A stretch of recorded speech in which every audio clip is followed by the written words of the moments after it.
Good morning, Mr. Clive Turton. Thank you for joining us on Hi, today's Adam. episode. Thanks. to see No you. worries. Good to see you, man. Excellent. Thanks for physically coming to my office. Yeah, it's a rare pleasure these days, indeed. So for those that don't know the story of Clive Turton and your journey, could you maybe just give us a bit of a brief walkthrough how you started your career, your story, and how you got to where you are right now? Sure. So right now I'm the president and the CEO of Vestas for Asia Pacific, which is the whole of Asia up to Mongolia, Japan, India, Bangladesh, and all the way down to Australia and the Pacific Islands. I didn't start my career in this kind of role. I actually started as a lawyer. Like like so many kids, when I finished school, I really didn't know what to do at university. I mean, how on earth does anyone know at the age of like 17 or 18 what university course to do? Mm-hmm. But there was a TV show that was really popular when I was a kid. This will enable you to work out how old I am, called LA Law. Okay. I thought it was really great. Back in the 80s? Yep, like that show. So I did law. So I started my career as a lawyer, and I started in Sydney at one of the big five, I think it was, law firms there, for a few years. And I was very lucky. I got to transition from Australia to France. I was offered a secondment. Did you want to move internationally, or was that something that I had a sort of a childish fantasy about how great it would be to live in Paris. You know, when I was that age, I'm going to digress a little bit before I even get into the story. Okay. And I think a lot of people perhaps experience this. When I was that age, I was actually surprised to have a job. You know, I was excited about putting on a tie. You know, it was something I hadn't really planned, right? And I hadn't planned. You know, you go to university, you study, you do the courses, and then you assume something will happen. Mm. But I wasn't someone that had a real good, clever plan. I just sort of was just, you know, going to the next year. Going with the flow? Yeah, going with the flow. And then I got a job in a good firm, so I did relatively well at university. And then, again, like I said, I felt like it was a little bit of it was just exciting. I mean, my first paycheck, I was paid 24,000 Aussie a year, which seemed like a fortune at the time, right? Right, yeah. Again, I'm dating myself, but you know, when I went to the ATM and I had more than $1,000 in my bank account, I just thought it was so exciting. So, you know, when I first started out, I didn't really have a good sense of where one could go or what a career could even look like. I was just sort of looking at the next step, but I was just a kid. I was 25. Understandable. But did anything inspire the move to do law? Not really. I mean, it was a process of elimination. You know, I had relatively good grades. You know, I was always bright. But I didn't want to go into the science fields. I found that a bit dry. I wasn't excited about doing more maths. Mm-hmm. And it didn't occur to me that I would be a doctor. I didn't have, I don't know, the sort of drive to go into that field. And like I said, I was fascinated by TV programs about law. So I thought, well, that's okay. And you know, what's kind of funny is when you study law, you know, you study all sorts of interesting historical things, concepts, how things fit together, how things work. When you get to legal practice, when I first sat down at my job as a lawyer, it's got nothing to do with what I studied, right? I mean, from an esoteric point of view, I could tell the legal partners at the firm I worked at, was called Clayton Utz in Australia. I could tell them fascinating stories about such and such case law, and they would be like, right, okay, thanks, kid. Can you just write the letter now? That's please? not practical for us right now. Right. Yeah. And I remember the very first time I was given a confidentiality agreement. The first agreement I was asked to work on. Here, Clive, can you give me your comments on this confidentiality agreement, non-disclosure agreement? Mm-hmm.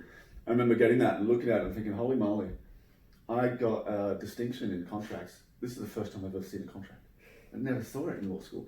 I don't know if law school nowadays, or maybe in other countries, is more practical, but it was interesting to start work and realise, oh, this has got nothing to do with it. So much relevance. Yeah. You do find that you see a lot of people that have law degrees that actually don't practice law. Yes. They go into, you know, commercial functions, you know, contracts and business development even.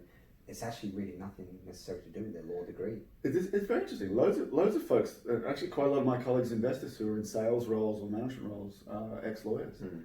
I think it's a good training, you know, because when you work as a lawyer, I mean, getting the qualification is not easy, but when you work as a lawyer, it requires a certain amount of kind of discipline and sort of logical structure.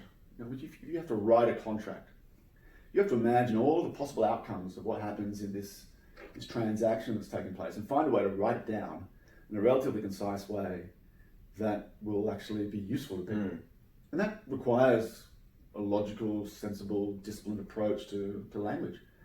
And then you have the obligation to kind of defend that in front of, I guess, the other side of the contract. So you get exposed to a lot of sort of skills that actually are very useful. As you say, good training grounds. Yeah. And so for me, like I said, I was enjoying being a lawyer, and I was enjoying the kind of excitement of wearing a suit and going to meetings and feeling like I was a businessman. But I had this sort of childish fantasy about living overseas, and this opportunity came up to do a secondment in a French law firm called Gilles Lorette Noel. And I took that. It was a 6 month secondment. I ended up staying 3 years, and I was very lucky. I was one of 3 English-speaking lawyers in that firm. It was the biggest firm in France at the time, biggest French firm at least. So it was hundreds and hundreds of lawyers, but there was only 3 of us that actually were native English speakers and were trained in sort of English law. Australian law and English law is relatively similar. Yeah. So I got parachuted into all sorts of business, all sorts of transactions I would never have gone near had I stayed in Australia or had I been a sort of a French lawyer at my age. I mean, I was 27 years old. So I was, very quickly I found myself in Warsaw negotiating a toll road contract between the World Bank and the Polish government and a French developer. And then I found myself in Asia quite a bit because at that time there were a lot of French infrastructure companies doing work in Asia. So I found myself in Asia, again, negotiating contracts that honestly I was amazed they were letting me do because I was so young. But the transition for me was I realized fairly early, I mean, even early on in my career as a lawyer, I realized that as a lawyer, you get to do a lot of interesting stuff and you get to see, the way, commerce works, but you only see a fraction of it. I was mostly doing mergers and acquisitions and project finance. What don't you see, do you think? Well, you don't see, you see the O&M contract or the operation contract for the power plant, say, but you don't see the financial model. You don't see the engineering plan. You don't see the political process that has gone through. There's a lot behind the scenes. A whole lot that's happening that you see a tiny little bit. And of course, as a lawyer, you're paid by the hour, so they don't want you to see anything other than you absolutely have to see. So they're not going to invite you to another meeting. Come along, Clive, have a listen to this. So I was really quite keen to broaden my horizons. To see things from start to finish. Perhaps, I wanted to see more. I wanted to see how it all worked, and so I sort of took the view that, okay, I should get out of private practice and find myself a job inside a company as an in-house lawyer. And hopefully that will allow me to transition into sort of a more business role. So that was kind of my actual plan. So after sort of 4 or 5 years as a junior lawyer and enjoying the excitement of wearing a tie, I actually came up with a plan. I want to get into the inside of a firm and then try to find a way to get into business. So it was starting to form together quite early on in your case. I was in my late 20s at that time. And I was lucky. I landed a job as a in-house counsel at a company called Southern Energy Asia Pacific at the time. This was in Asia? In Hong Kong. In Hong Kong. So I moved from Paris to Hong Kong, and I worked for Southern Energy. Changed its name to Mirror, and Southern Energy was a company just like Enron. It was a spin-off of a big American utility called Southern Company, but it was a sort of the IPP, independent power producer part of it, and was really interested in doing power trading. And it was at the time when that industry was just booming. It's taking off. Yeah. Especially I can imagine as an expat back in Hong Kong in those days. Very, very different world to now, right? Oh yeah, absolutely. No, it was very exciting. And again, because it was an American company, and so they had a very entrepreneurial kind of attitude. They thought they could do anything. They were those days you got a lot of funding. So it didn't take too long before I kind of made it known I'd like to not just work on development project. I'd like to be able to run one, please. And they let me. They gave me a shot.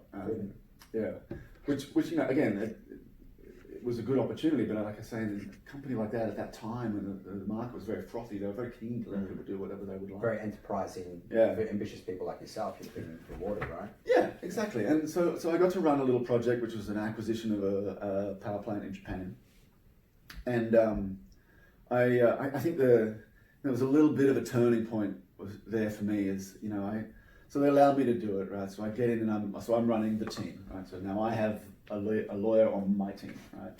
And then I have a financial modeler and an engineer and a human resources person and a communications person. You get these little teams that you put together when you do projects.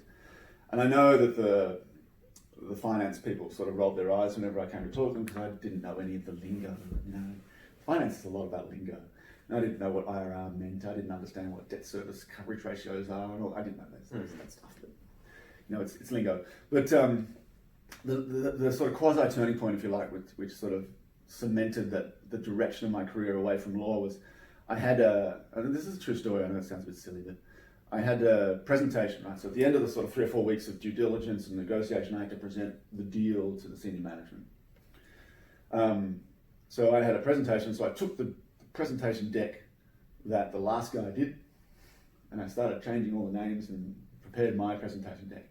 And honestly, the night before, I looked at it and I thought, man, this is the most boring presentation I've ever seen. It's just a whole lot of facts and figures, and it's just didn't sit right with your gut. I just thought, what do they want to know, right? Do they want to know that the length of the road is 4.5 kilometers and the average cost of roads is? Do they want that? Is that this is the CEO and the CFO of the company, right? I thought, okay, let me think about this. What do I really want to present? How do I actually want to convince these guys it's a good idea? So I went right back to basics, and I completely rewrote the presentation overnight.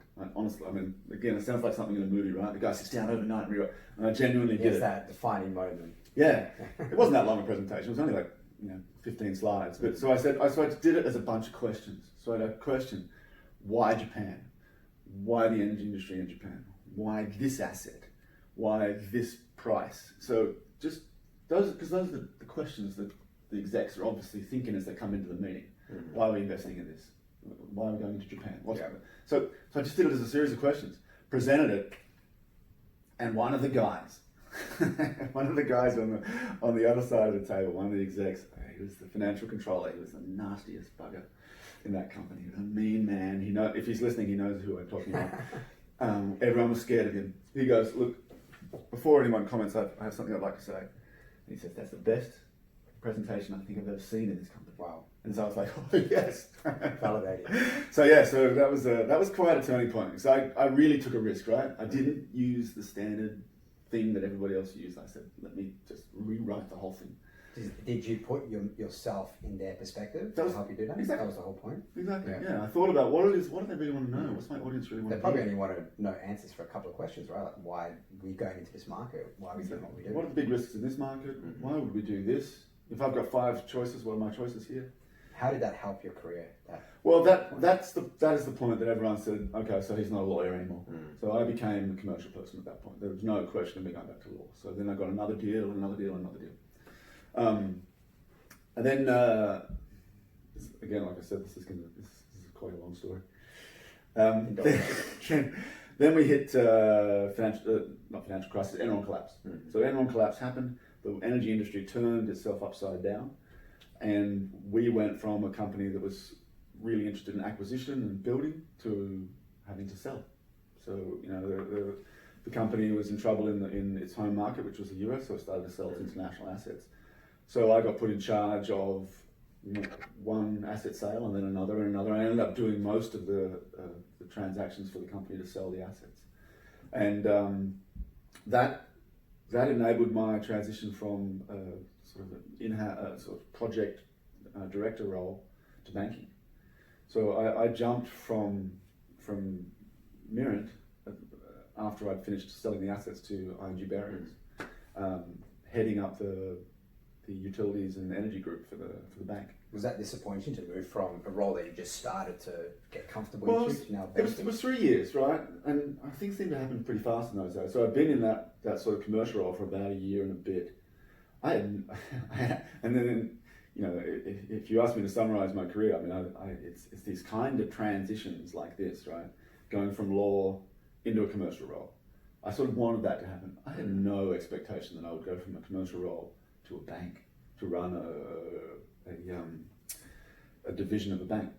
But the opportunity came up at the end of that process. And I was basically in the right place at the right time, and that was obviously a huge change in my career, right? So I had no formal finance training or anything like that, but I had hired as part of my role as selling the company's assets. I had hired various investment banks to run processes for me. So we worked with a number of different banks around the region.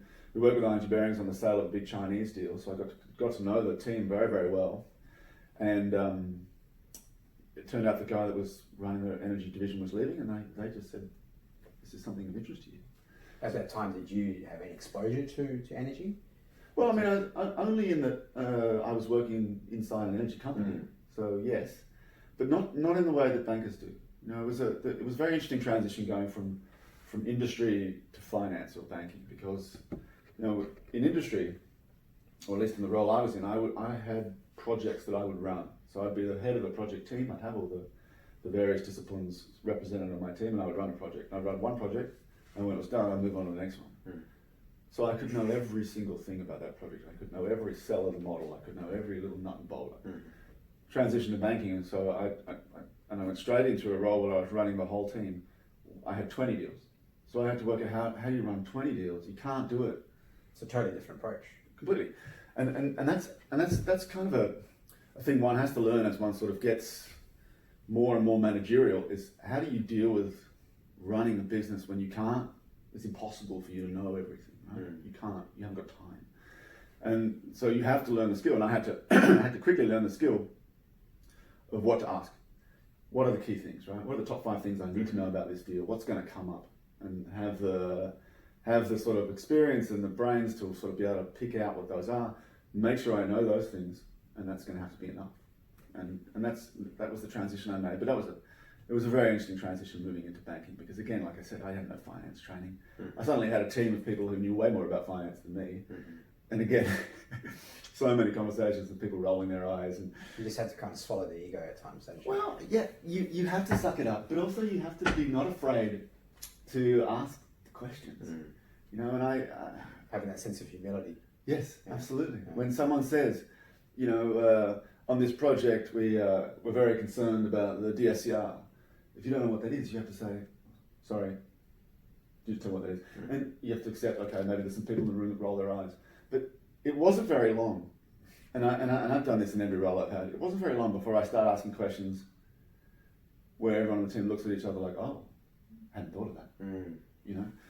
Do you think naturally you're quite inquisitive? I think I'm not afraid to look silly, you know, or to be kind of vulnerable, right?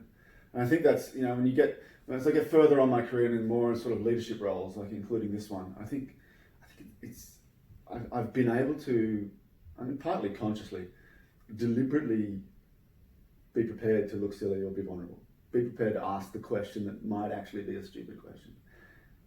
Generally, it's not. Like inevitably, you know, we had a meeting the other day here at Vestas where we were talking about a certain technical issue, and someone used the term coulombs, and everyone sort of nods. Yeah, don't ask me. And I said, I'm sorry, I don't want to sound like I don't know what's going on, but could someone just tell me what coulombs are? Fair question. And I look around the table, nobody knew because everyone was so shy. Okay with pretending they know. Exactly. Everyone and having and in each of my roles, I've been able to make changes to the business and make changes to the working relationships, the style of the company, or even the actual nuts and bolts of it, just by asking, how come we're doing it like that? How come we do it that way? Why are we doing this on a monthly basis rather than an annual basis? It's just, because very often the answer is, oh, that's just the way we've been doing it. So anyway, so when I joined the finance industry, I did a lot of that, and I learned. I mean, I actually found it quite intimidating. I was quite nervous. I mean, I'm going to be able to mix it with all these masters of the universe, right? Finance people tend to be fairly arrogant. And gotta be careful what I say there. You're an ex-finance person. No, but some of our audience will be. Yeah, certainly, yeah. Lovely people. But it's an interesting point, Clive. I think that general sense of being curious, and I think it would be fair to say, if you look at the most successful people on the planet right now, they're generally very curious people that from a very early age wanted to know how things worked. I think, well, do you think perhaps that was a quality that's really helped you to get where you are right now, that very curious nature of wanting to know a lot of different things? I think definitely, yeah, definitely. Wanting to just see more, wanting to understand more. I'm always curious to know, how does this work? How did that work? Why are you doing it that way? Yeah, for sure. But that and the sense to not just accept that the way it's being done is the right way for it to be done. I mean, I think if you wanted to go more broadly in the way the economies and the way the world is working right now, folks who are asking, is there a better way to do this, are the ones that are succeeding. Right? Yeah. Folks that are saying, okay, no, this is the way we've always done things. This is what we should be doing. Yeah, they're disappearing. Yeah, absolutely. And I think that's definitely been a big part of my career, and definitely, well, let me go on. You get more examples. So I worked in finance for 10 years. So I was 10 years inside the bank, and I did M&A. I ran the sector, the energy and infrastructure sector, or the energy and utility sector. It changed its name many times. And then, like a lot of folks, I got the feeling that, again, there was more. Right? I would sit in meetings as a sort of senior banker. I'd sit in a lot of meetings with CFOs and CEOs, and I would look at them and I'd think, I bet I could do your job. I bet I could do it better than you. Not to say that. Like there's the ego coming out. There's a bit of ego, yeah. Bit of ego and, yeah.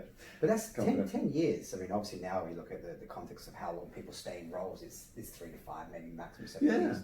So you must have been in quite a good, thriving position to stay for that long. That was good. Longevity was there. Yeah, it was good. And I climbed the ranks, and I got to do a lot of really interesting things, and we were very successful. And I mean, we built the sort of infrastructure and power business at ING from not really anything to being the leading sort of sector that bank is now very, very, very well known for, right? So yeah, it was an exciting time. But yeah, and the thing about banking is, I was there 10 years, but I had probably 15 different titles in that time, right? I mean, banking it was like always reinventing itself. But eventually my sort of desire to see more and do more, and my curiosity got the better of me, and I said, I want to do one of these CEO type roles. I want to manage a whole company, right? I want to see the lot. It would have been quite easy just to stay there, well paid, you're comfortable. Sure. Yeah. But again, that curious nature came out. Yeah. Also, it's curiosity. It's also ego. Like I genuinely thought, oh, this doesn't look so hard what they do. Of course, I didn't realize that the CEO, when he's sitting next to me, that's one of the 15 things he's doing that day, right? I'm just one of his issues. I realise now, Were you underestimating at that time? Absolutely. Absolutely. Yeah. I just thought it was what I saw. Yeah. I mean, one of the jokes I always make is, as a CEO, right? My phone, it doesn't ring with someone saying, "Hey, Clive, everything's going great. We're all well. How are you?" Yeah. No. It only rings to say something's gone wrong. Yeah. And it rings quite a lot. So yeah, it's kind of like the bat phone. Yes, exactly. Yeah. But so anyway, so I made that decision. I want to transfer, and I was very lucky. So a friend of mine had just taken on a role at a small company called APR Energy. So I did what a lot of professionals do. Right? I was working in a big organisation. I was a senior banker at ING, massive organisation. I wanted to be a CEO, so I stepped to a very small organisation. So I stepped out of ING, went to a tiny, again, American power company that did small, fast power development projects around the world. So a friend of mine had just joined, and he asked, are you interested? So I came on board as the head of Asia. And I started as the head of Asia for sort of sales and business development. Ran that for a year, built it from 0 to 100 million-ish of revenue. And then they said, okay, well now we're going to set up a proper team. You become the sort of CEO of the Asia business. So I was the CEO of a little business there. And that was, again, a really interesting transition, because one of the things that again, I had to learn to do was to manage construction projects. I had seen the concept of it in banking. I was aware of the way the numbers all worked, but once I started to close deals, then the responsibility for the construction fell on my lap. And what on earth do I know about construction? So it's not on your world. Again, but yeah, exactly. So and I remember the first time I went out to the construction site of one of our projects. It was in Myanmar. We were building this goodness me, I think it was about 90 megawatts thereabouts project. And I remember the first time I was going out there, and I was thinking, how on earth am I going to deal with this? I'm going to get to the site. all the people on the site, they're big dudes with tattoos and facial hair and, you know. Similar to a pub back in Australia. Yeah, exactly. And I'm like a skinny banker from, you know, from Hong Kong, or actually I was in Singapore by that time. You know, they're not going to listen to me. They're going to think. So I was, you know, I remember thinking about that as I was heading out there, like, how on earth am I going to handle this? But again, you know, it was a good lesson for me in leadership, because when I got there and I got to the site and I started to talk to the folks, same approach as ever. How's it going? Okay, what are your problems? What's not going right? How could that be fixed? Just really discover. What could I do? Yeah, I mean, you need additional resources. You want to add another shift? Okay, I can do that. I can authorize that. And being prepared to sort of make decisions, give clear direction, ask the questions, understand what they were doing. That was all was necessary. These guys were the easiest employees to manage that I've ever had. By comparison with bankers who always want to know more and what's he up to and can I do. The folks on the site, you know, all of my fears were unfounded. It was great to work with those people, because, like I say, all they wanted was straight answers and clear direction. And how would you describe that approach? So, do you think it's a sense of just being genuine, being grounded, really trying to relating to what's happening on the ground? Absolutely. You know, I think a lot of folks, when they get into a leadership role, right, and nobody, that's the other important thing about this, nobody trains you for this. Nobody, you know, as you build up through your career, you eventually get into more and more of a leadership role just automatically. You know, you get 4 or 5 people to manage, but no one stops and says, okay, we're going to give you some management training now, we're going to teach you how to do this. So a lot of people I have found, when they get to this role, sort of a relatively senior leadership role, they think that means they have to show that they are the smartest and the toughest and the most, you know, confident person in the room. So they will behave in a way which is just not conducive to teamwork. And, you know, and for some people that works, right? For some people can make a career by being super arrogant and tough and, you know, getting things done. But I don't think it would work for me. You know, for me, I remained of the view that what I want in a leader is what I should be, and what I want in a leader is transparency. I want them to listen to me and understand what my issues are, and I want them to tell me what they think they can do and what they can't do, and to be clear and have an open conversation about it. So when I approached, you know, the situation, saying, like I said, the first time I went to the building site, I was completely honest with them. Like, you tell me. You know, you guys are on the ground. You guys face the problems. I need to know. And that's much more what they want to hear than, hi, I'm here and what are you doing? I'll tell you what you should do. You know, they don't want to hear that. But having a leader who will say, like, I can help you. You want me to add another shift? Let me look at the budget, see if I can do it. You want to change the configuration of this part of the plant? All right, show me the alternatives. Give me the you know, the ups and downs of it. Let me make a decision, and let me understand what it is.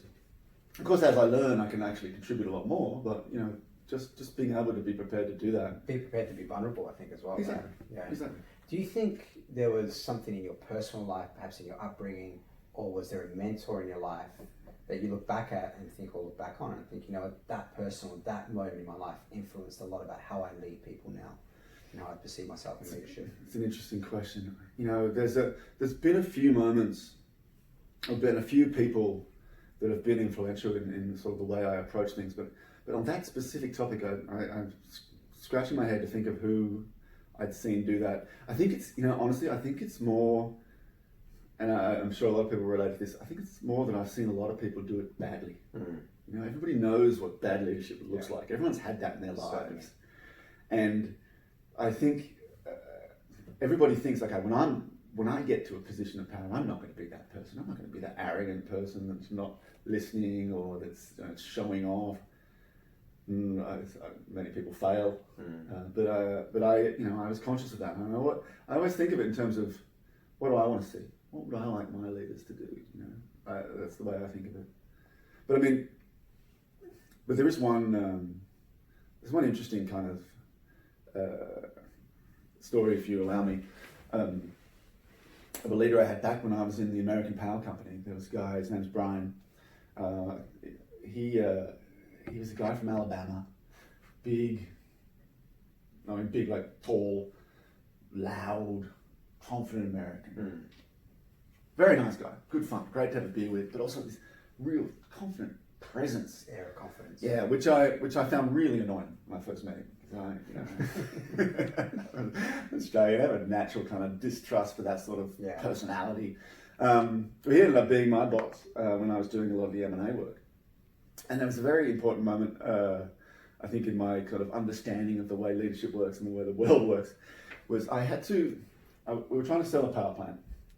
And as part of the process of selling a power plant, you bring investors into what's called a management presentation. So the potential investors come in, you have 3 or 4 people that look at buying this company. You bring them in, you give them a presentation on the company. Ordinarily, the management of the company do that presentation. So you're selling a company, you ask the CEO to do the presentation. In this case, the management of the company didn't want to be sold. So they were not cooperative. Quite hesitant. No, more than that, they were against it. Fair enough. They did not want to be sold. Right. So we as the owners, right? So we're the company I work for, we were the owners. I was running the sale. We're faced with a dilemma, right? You have to have the management presentation. You have to show the transparency to the investors, but we don't have anyone to present it because the company are against it. So we can't bring them in. So I'm chatting with Brian about what we're going to do, and Brian says, "Well, you should do it." And I remember saying, "Me?" I'm like a 29-year-old kid. What, these investors are going to bring in engineers, and they're going to bring in lawyers and bankers, and they're going to ask, they're going to look like a fool. And Brian's, he wasn't much older than me, but he had worked this out sooner than I had. He said, no, listen, you stand up there, you wear a nice suit, you look good, you look sharp, and you look confident, and you speak loudly, and you look them in the eye. Even if what you're saying is total bullshit, they're going to be nervous about questioning you. People sitting in a group listening to a confident speaker don't really want to put up their hand and say, no, you're wrong. They don't really want to. They're much happier just to go with the flow. So you approach it that way. You sell yourself as a confident, strong speaker, you'll be fine. And of course I was like, this American guy, of course he says that, Anyway, obviously the moral of the story is it worked. I did it. I stood up there and I gave this presentation like I was the smartest guy in the world and like I knew all about this engineering stuff that I was spouting. And nobody stopped me. Nobody's put my hand up. And you felt comfortable taking that role, having that demeanour? Not at all. But it had to be done. It had to be done, and it was a good lesson. And I tell my kids this, right? Secret to success: intelligence, very helpful. Confidence, essential, and luck. Intelligence, you either have it or you don't, really. Confidence, you can fake. And I faked it in that meeting completely, and it worked. Luck, again, you just got to be lucky, right? But that was where I learned that, that confidence is a key factor, right? So everyone went out of that meeting thinking what a great presenter I was and how good it was and how well I understood the business. It was, I'd done my homework, but again, I was in no position to talk about the way to run a company. I was a 29-year-old kid. What a good learn day. Yeah, but it was very useful experience, yeah. When you think about, obviously, what you just mentioned, the confidence, were there points of real hardship and challenges in your life/career where you had to really, delve deep into pulling out that confidence, especially maybe from the point of leadership? I think there's regularly, there are times when it seems really tough.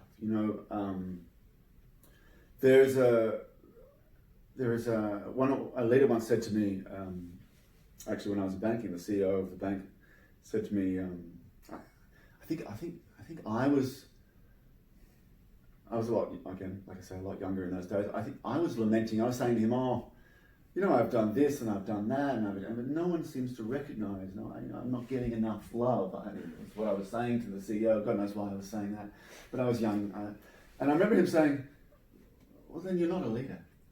If you're expecting us to say to you, oh, thank you so much, Clive. Here's a pat on the head. Well done." That's not what a leader does.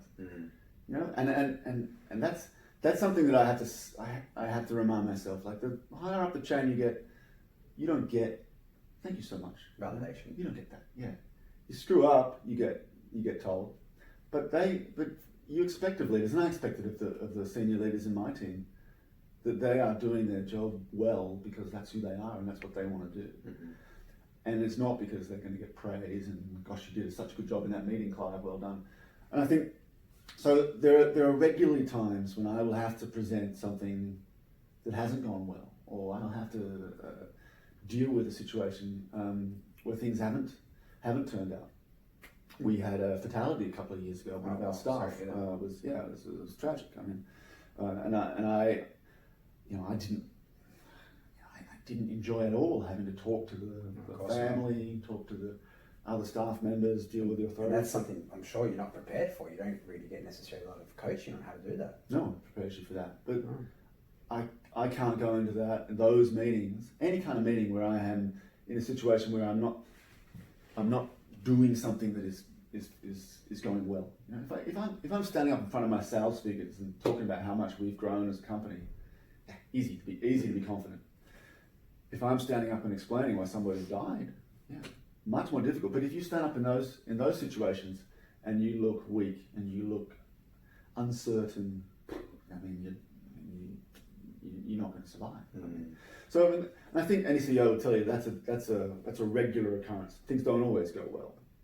I mean, touch wood, we haven't had any more fatalities, but when you have to be involved in a discussion about something that hasn't gone well, or you know, in a negotiation where you know your position isn't great, you have to be able to have that confidence to not show what you're feeling. Certainly. So as you move up in your career, and obviously, so you do have points where you feel the validation as you move up, and eventually get to a point where you are right now in a state of leadership, and as you said, that validation rarely is there, if not at all. Where do you look to for that inspiration, that motivation, that drive, when perhaps, understandably, you know, some days are really tough? Yeah. What drives you, and where do you look to get that from? I think it becomes internal after a while. You know, and also I think as one goes, if you go along, well, for me at least, having gone along enough of my career, I mean, I've been living and working in Asia for 20 years. The motivation starts to change. You know, I look more now to the fun of it, you know, the enjoyment of it. You know, I was actually saying this to one of my kids yesterday. He was asking how I was working, and I said, "Oh, it's good. I had some fun meetings and some difficult meetings." And he was like, "You can have fun meetings?" To a kid, there's no way. And I was like, "Yes, of course. I mean, a meeting, it's just a conversation. It's a bunch of people sitting around a table having a conversation, and that can be fun. And frankly, you know, I love it when it's fun. I love it when we crack a couple of jokes, we make fun of each other a little bit, and then we get through the agenda, we do the work. But it's like sitting down with a bunch of mates. That has become quite important to me. You know, when I was younger, I didn't expect to enjoy it. Right? I expected I'd grind through it, get the work done, show what I can do, get to the next step. Sitting where I am now, it's a lot about, well, this is fun, and also, you know, that personal drive and personal desire to grow the business and show everybody what I can do and do better than the next guy still exists. It's just there's no referee anymore. There's no one saying, "Oh, Clive, gosh, you did a good job." I mean, it's not like I don't, you know, have nice chit chats, but that's not the sort of the motivation anymore. It's more, I would love to grow the Asian part of Vestas into the biggest part of the business. I feel very proud if I do that. So there is still a scoreboard that you look at. For sure, right? Of course. Yeah, exactly, for sure. I still know how big this business was last year and how big it's going to be next year and where I think I can take it. Yeah, I still have a desire to demonstrate what I can do. But yeah, as I said, as you get further up the ranks, it's less about, you know, pat on the back. It's more about just proving what you can do to yourself. Certainly. What's been the proudest or defining moment of your career to date? Defining moment? Goodness me. I think coming into this business and really turning this, when I say this business, I mean the Vestas Asia Pacific business, turning the Asia Pacific business from a side story to part of the main event for Vestas. You know, being able to, I mean, like I said I said earlier, you know, the three keys to success: intelligence, confidence, and luck. I was lucky to be able to transition from a traditional infrastructure and power into renewable energy 4 years ago, at the beginning of the growth of the renewable energy boom. You know, and I mean, it was obvious to me many years ago, that if I was going to be in power, I should be in renewable energy, because that was the future. That's the future. Plus, it's the right thing to do. You know, so I was lucky to be able to get into that role. But this is a big role. You know, I have almost 4,000 people, you know, in the team. Wow. You know, the Asia Pacific revenues are in the billions, right? This is a big business, much bigger than the businesses I'd run before.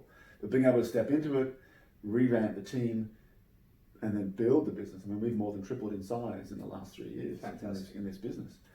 I feel validated that, you know, I can do it. But also, one of the other proudest moments, and this is going to sound a bit silly, one of the other proudest moments I had was one of my kids, when he was in year 2, I think it was. They studied, they called it, what they call it, Business Week or something like that. So they asked the kids, you know, if your parents would like to come in and give a talk. Very cool. Yeah. And the teacher happened to know that I was in renewable energy, so they were quite keen. Could you come and give a talk about renewable energy? And of course I did, and I brought in one of the Vestas floor standing turbines, the ones that are 4 or 5 feet tall, and I set that up, and I had this beautiful presentation with pictures of wind turbines in the ocean and on the hills, and pictures of polar bears and things to talk about climate change. And I gave a presentation to the year 2 group of Tangle and Trust School, and they were just wrapped with it. They loved it, you know. And I remember thinking, you know, never in my career did I have a job that any child would have been interested in until now. Right? There's no way I could have stood up there and said, "Let me tell you about project finance, kids. You know, you have debt and equity." I mean, but to be able to stand up and talk about a subject which fascinates like 7-year-old children, yeah, fantastic. Yeah, very fortunate. Yeah. Also, I mean, the passion that you have for it shows. Yeah. It was showing something like that, and as you pointed out, not many people would be proud to, you know, talk about the role. So it's quite a fortunate position to be in. How have you seen the energy transition play out? You know, when you think about what you were doing in the likes of Myanmar, I imagine big coal, you know, big conventional power, to play up to where it is now. Has it transitioned to your expectations? Has it surprised you in any way? And where does that lead, you know, your thoughts on where to next for the global energy industry? Yeah, I mean, it's a great question. I mean, and you're right. You know, in my past, I worked on financings for coal and gas, and when I was in Myanmar, that was a gas project. But yeah, I've certainly been in the fossil fueled energy industry for a while. And like I said, 10 years ago, I realized, okay, renewables getting more important. I don't think I certainly didn't realize. I don't know how many people realize how fast it would be, and how quick the transition has been, and how much it's accelerated in the last, say, 3 years. You know, I think the sort of the moment when solar and wind hit that inflection point of being cheaper than coal in a lot of markets came a lot sooner than I think folks expected. You know, the industry was derided for the longest time as subsidized, you know, intermittent, not really a big part of the energy story, to being really mainstream now, very fast. So that's been fascinating, and it's been fascinating to see how quickly governments have all got on board now that we're at this point today where it's cheap, you know, and that's really interesting. I'm very interested to see how it goes from here, because I mean the future from here is decarbonisation of the energy generation industry is going to happen. It's on its way. Right? You're going to see much more wind and solar. You're seeing more and more batteries being part of the picture. So that's on a path, and anyone who thinks that's finished is obviously going to look silly in 10, 20 years. Wrong side of history. Yeah, exactly. But then the next step is decarbonisation of the transport industry. You know, so electric cars is obviously something that's on its way. Then there's the question of the fuel that fuels the ships and the planes and the transportation, trains, and so on, right? And that is when we move to the hydrogen economy. And if you look at folks that are presenting costs and so on about hydrogen, it looks just like solar and wind did 10 years ago. You see those graphs of the cost per ton of hydrogen ticking down, and there's an inflection point in 2026. That inflection point probably is much sooner than we all think. Maybe 2023. Could be, right? And then, so at that point, the renewable energy shifts the way the fossil fuel energy industry shifted when we started moving to gas. To LNG. So the fossil fuel industry worked out that there was deposits of fuel in the form of gas in places where there was no demand, right? And so when LNG technology was commercialized, you could now move the fuel to where the demand was. Put it on a ship. Renewable energy hasn't hit that inflection point yet. But when the hydrogen economy becomes real, then you can have renewable energy generation in places where the resources are. So, for example, the Gobi Desert in Mongolia, fantastic. Yeah, I've resources. thought about that. Fantastic wind, fantastic sun, extremely consistent, massive renewable resources. But there's nothing near there that has any demand. They don't need the power necessarily, right? The northwest of Australia, that part of Western Australia. Fantastic spot. Again, fantastic wind, fantastic sun, but no demand. If you can use renewable energy to create hydrogen, put that hydrogen on ships, the way you put gas on ships, and all of a sudden everything changes. That really is the game changer, isn't it? For sure. And I don't know a lot about this. Obviously, you're in a position to comment better. The point you mentioned about the Pilbara in the northwest shelf of Australia, I know Vestas is involved in the Asian Renewable One of those projects, yeah. From what I understand, though, the proposal is to transport the power through subsea cable. Is that correct? Or is that? Well, there's a number of options they're looking at. That was the original plan, is that you could potentially have a cable running from Australia up to Singapore or Indonesia. But they're now looking just as actively at whether we just go directly to hydrogen. So, I mean, the idea of interconnection through subsea cable works in certain parts of the world where you've got relatively close, demand centres. It gets quite expensive if you're going over large distances. But yeah, they're looking at different options, and I'm sure you'll see a bit of the same. I mean, people always talk about the idea of having an integrated grid in Asia, the way you have an integrated grid in Europe, which enables a lot of renewable energy. So as that technology improves, of course, that also helps. Absolutely. But yeah, it's a fascinating time to be in the industry. I often say to my team, or when I have one of these town halls, when I talk to the whole business, I often say, we are so lucky, right? We are so lucky to be working in the renewable industry today, because in 10 years, folks in universities will be writing papers about the inflection point. The old days, the old days is just a few years ago. And we're going to look back and go, wow, we really did that for so long. It changed. We were there when it changed. And like I say, the economics of it, and so the change in cost, the fact that we've got to a point where the cheapest new energy is renewable, has been a big driver of that. Absolutely. Without being too much on a doomsday point here, and by all means I'm generally quite optimistic, but I do worry about, are we doing enough from a global viewpoint to prevent catastrophic climate change? In your opinion, in your role, do you think we're doing enough? Have we done enough in time? Can we do enough in time? Was it too late? I'm not a climate scientist, so it's I doubt we're doing enough. But I can say that there are folks who are not on board with what I'm saying.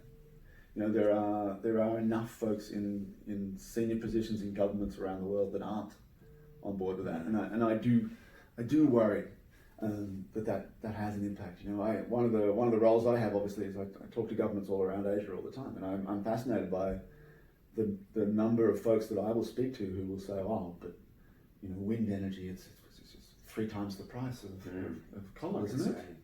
Or wind energy, you can't really plug wind into the electricity grid in this country because it would destabilise it and we'll have blackouts. They have these myths and fallacies about renewables. Yeah, well, these things were correct 20 years ago. Right.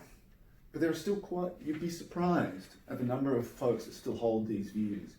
And in some cases it's self-serving, that there's some other agenda that folks have, but there's still there's a lot of work to be done. I mean, the task of convincing the right people to get on board with transition to renewable energy is by no means done.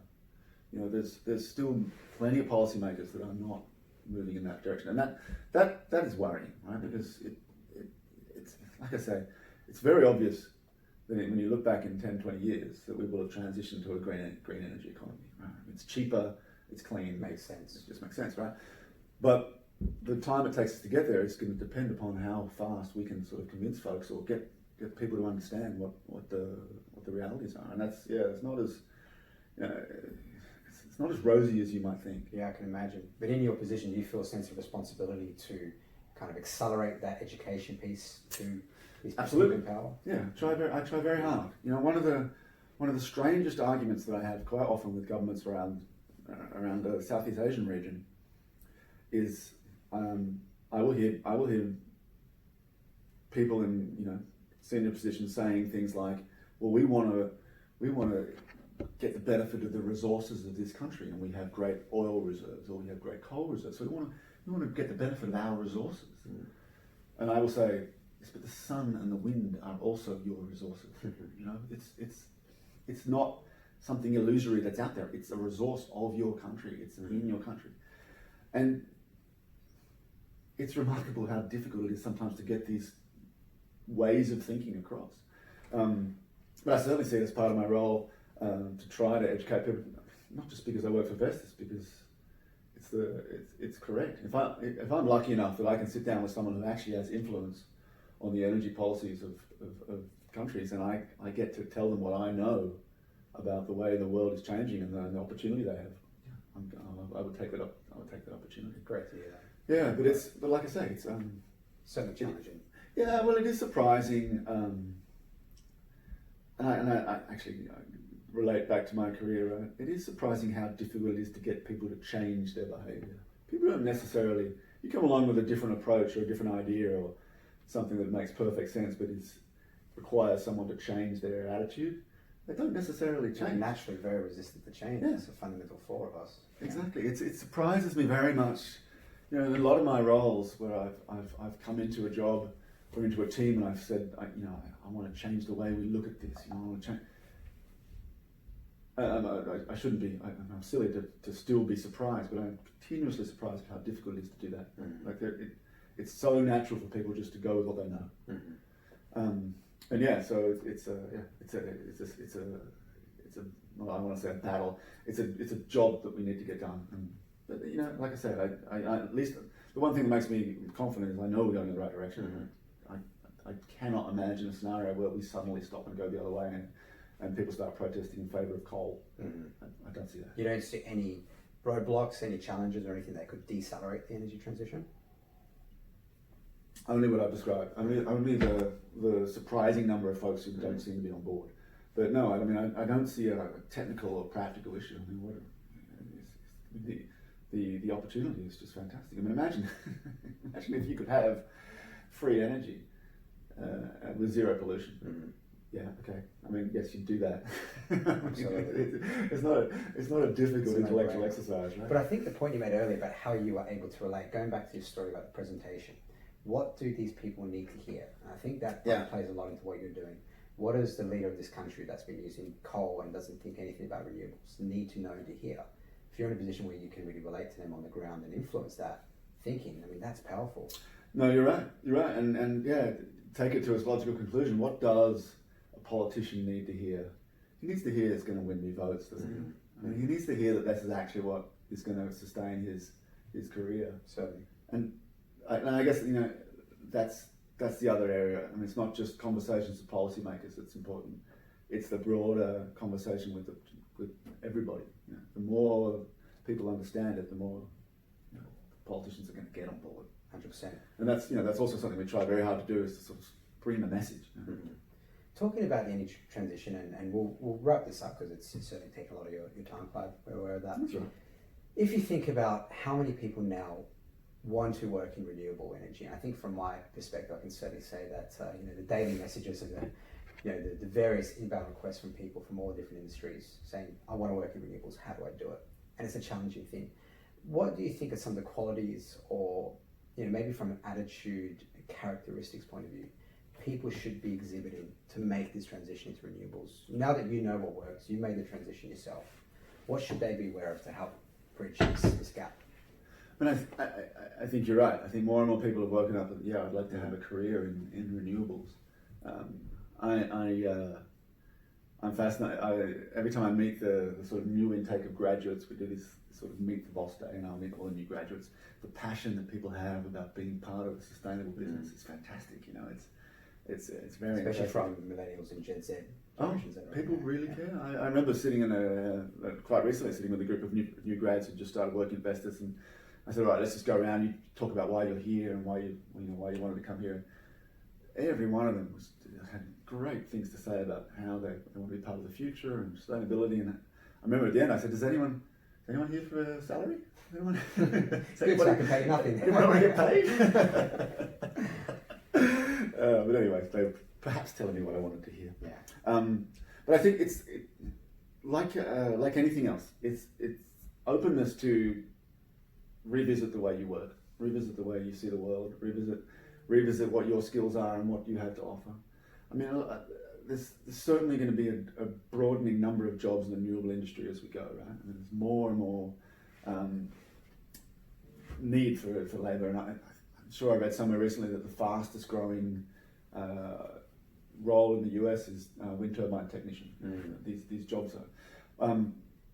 So I think if I was at whatever level looking to get in, I'd be looking at what are the obvious skills that one needs, and it's from a technical point of view.